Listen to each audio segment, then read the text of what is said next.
All right, here we go, guys. This is on Earth structure and magnetism. Okay, one of the things we need to know about this part of our unit, we're talking about geology now. We've gone through astronomy and down in towards the center of the Earth. You just know that Earth is not static. You know, it doesn't stay the same all the time. And this is important for us to know because we're going to be talking about plate structure and kind of how that plays into our daily lives as well. So you probably learned a little bit about Earth structure already. You know that it's not the same. It's more like a jawbreaker. But you probably learned crust, mantle, core. Well, welcome to high school. You're going to go a little bit more in depth. So the outermost layer is known as the lithosphere. You're going to see some numbers as we go through here. Don't memorize the numbers, useless information. Just know whether it is a solid or a liquid. And also you're going to need to know about the two different kinds of crust. So we've got oceanic crust over here. We've got continental crust over here.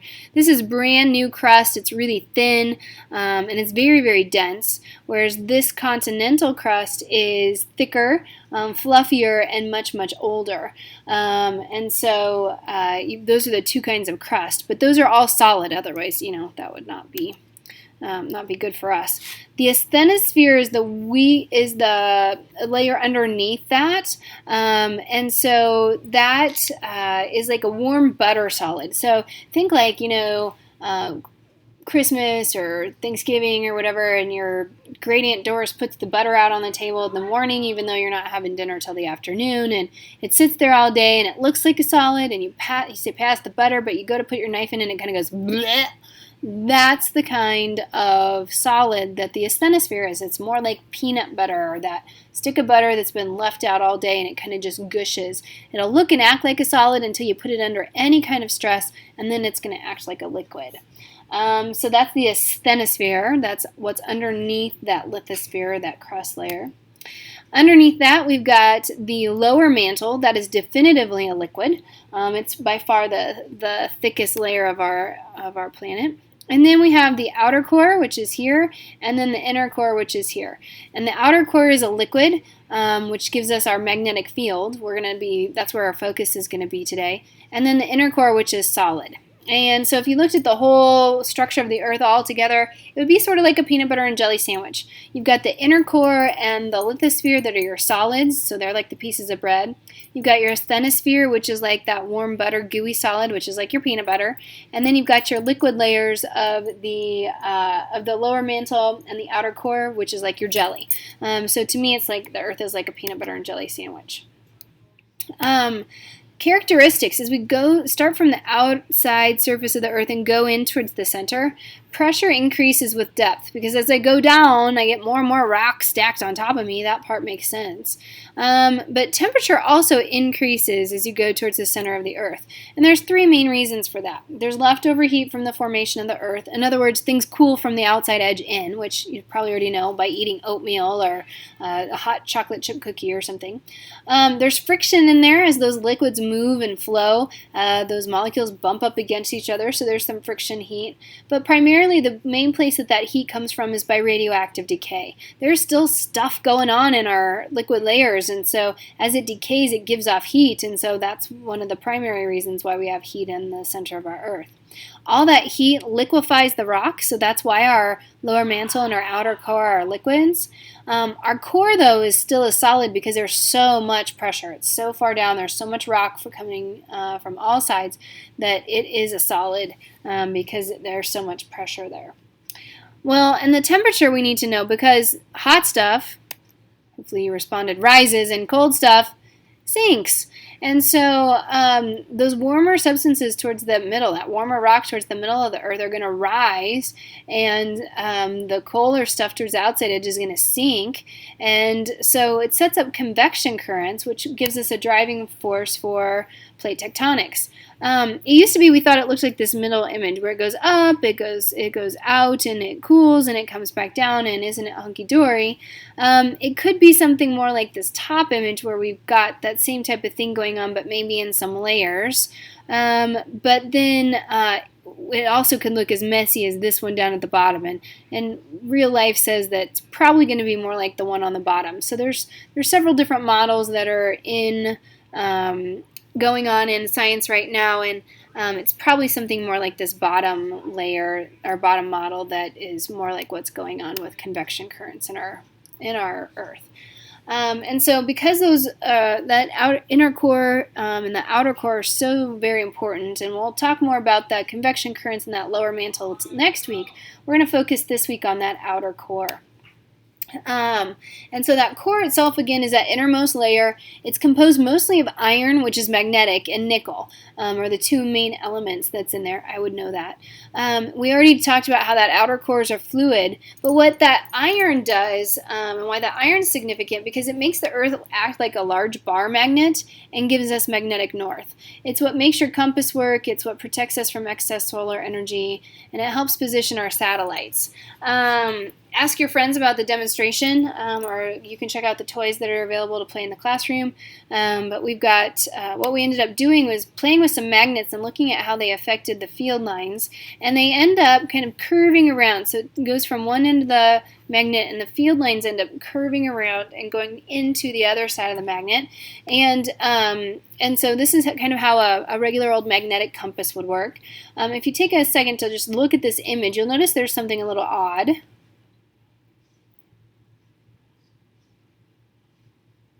And hopefully what you notice is the N is here and the S is here.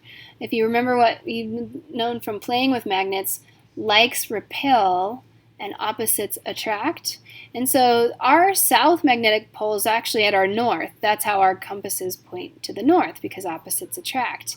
And so our south, the north here, the north part of our magnet is actually in our southern hemisphere. Well, who cares about our magnetic field, Bergman? You know, what's the big deal? Well, we have this study called paleomagnetism, which if you think paleontology, that's the study of past life, paleomagnetism is the study of past magnetic fields. And this is important because, well, if we look at rocks as they cool, the little iron pieces and minerals inside that rock will act like those little magnetic field lines, and they'll line up with Earth's magnetic field. And what we find by studying this study of paleomagnetism is that Earth's magnetic field has changed.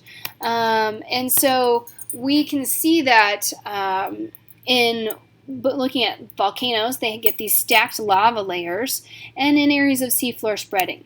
So what happens in stacked lava layers is you see these stripes that form inside the volcano. As more and more lava builds up on top, you see these stripes start to form down the sides of the volcano. And so we can tell that Earth's magnetic field has changed. This is a little bit different at the bottom of the ocean, or a place where plates are moving apart. And what we see instead are these symmetrical stripes as we move farther away from the rift or the tear, or the place where the plates are moving apart. You get these symmetrical stripes that happen on either side of that rift or tear. So we know that the Earth's magnetic field has changed.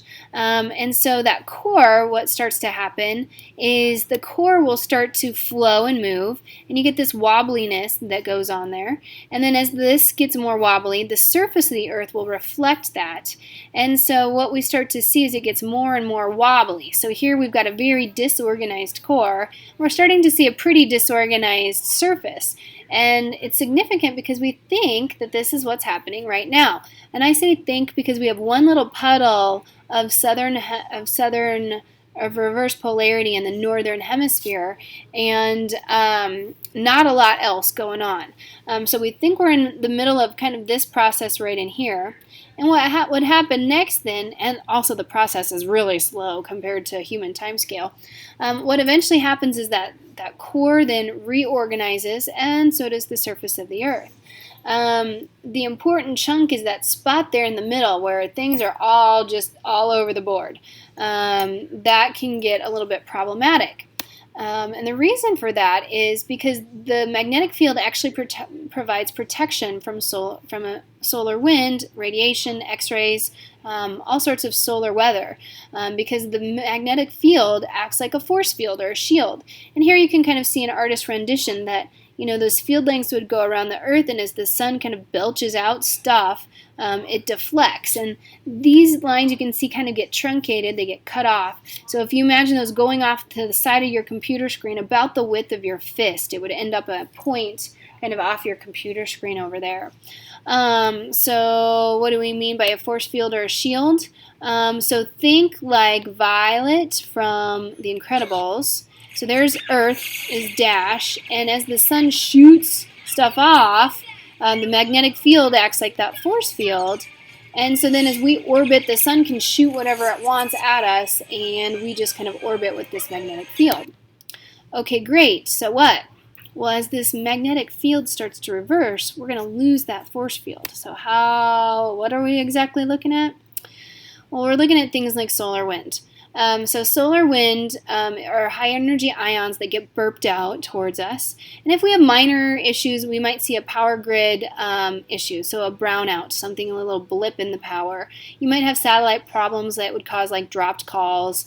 And you might get to see something cool like the aurora borealis here in Nebraska. If it's a major problem, we're going to have voltage control problems, blackouts. And they could be a blackout or it could be like a rolling blackout. You're going to have satellite problems, both positioning and data. So your GPS isn't going to work on your phone. You're not going to be able to, send that tweet or send that Instagram photo. And so you're going to have radio navigation issues.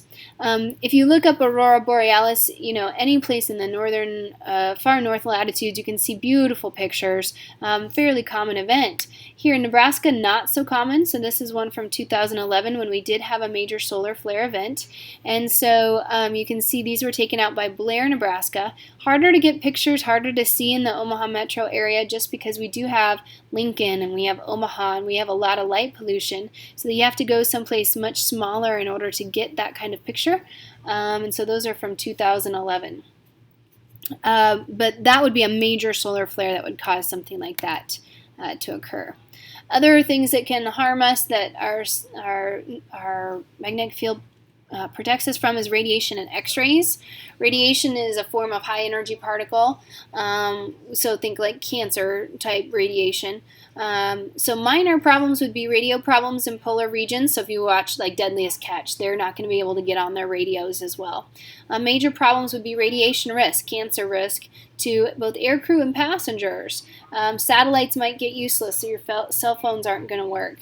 You could have blackout radio conditions in polar regions and navigation errors that happen because of that, because that's how they rely on knowing where they are, being able to communicate with teams, stuff like that. X-rays is another wavelength of the electromagnetic spectrum. So like X-ray, like I'm going in to get an X-ray, did I break my ankle kind of X-ray. Again, can cause some cancer type issues. The minor problems with this are going to be mainly on the daytime side. So again, loss of radio contact, stuff like that would happen. If it's a major event, those things are going to wrap around and start to affect the nighttime side. And so pilots and ship captains are going to be affected the most. They're going to have issues with navigation. They'll have to go back to relying by sight type issues. So think about all the things we do digitally, and now ask those guys to, you got to do it just with your brain and your eyeballs. That starts to become a little bit tougher. And some of those things would spread to the nighttime side. All right, but that's not just it. It's not just going to be an inconvenience. So the other thing we have to think about is our grid. Remember when we talked in the Natural Resources unit about old infrastructure? In order to use the old infrastructure, most power generation takes a turbine and spins it. And the turbine consists of magnets inside of a copper wire that spin. And when you spin those magnets, it induces a charge. Well, magnetism and electricity are really closely related. So you can spin a magnet and make a charge, or you can take a charge and make a magnet. So here's the deal. You get those solar burps and they excite our magnetic field. Well, that magnetic field can then induce a current on our electrical grid. And so here we have from 1989, this was a Salem, Oregon nuclear power plant. And this box here on the left, this image on the left, is would be where like the electrical power comes out of the nuclear power plant and then goes out here into the grid. And so you can see kind of how big it is by this dude standing there. And you go to open it up and you can see here's a person's hand. There's another hand and probably a flashlight. But you see these wires? This is what they're supposed to look like. And if we zoom in on this chunk, what you see is they're melted and they've been burned and they're just totally fried. So what happened here was there was a solar flare it induced a current through this unit, and it absolutely fried it. So you had power trying to come out of the plant as well as go back in, and it would be like a short circuit. So they had some major voltage control problems on that one. Solar flares but they're just these beautiful things. In 2001, we had our biggest one in history. You're looking at a coronagraph here.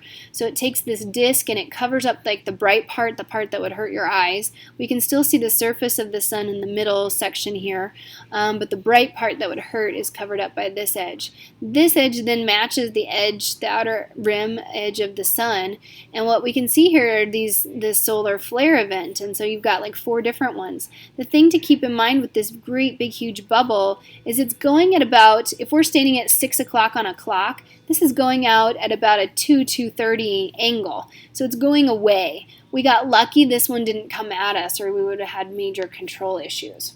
So Earth structure isn't important just because, oh, we're going to learn about plate tectonics later. It's important because you, as young upcoming engineers and scientists, this is the kind of issue that you're going to have to deal with as our old infrastructure switches, as we go from these one centralized nuclear power plants to lots of solar plants or lots of solar and wind farms. We're not only going to have to be able to control the electricity going into the grid, we're also going to have to be able to control the electricity that's being induced by that magnetic field so that you can maintain consistent power throughout all the customer base.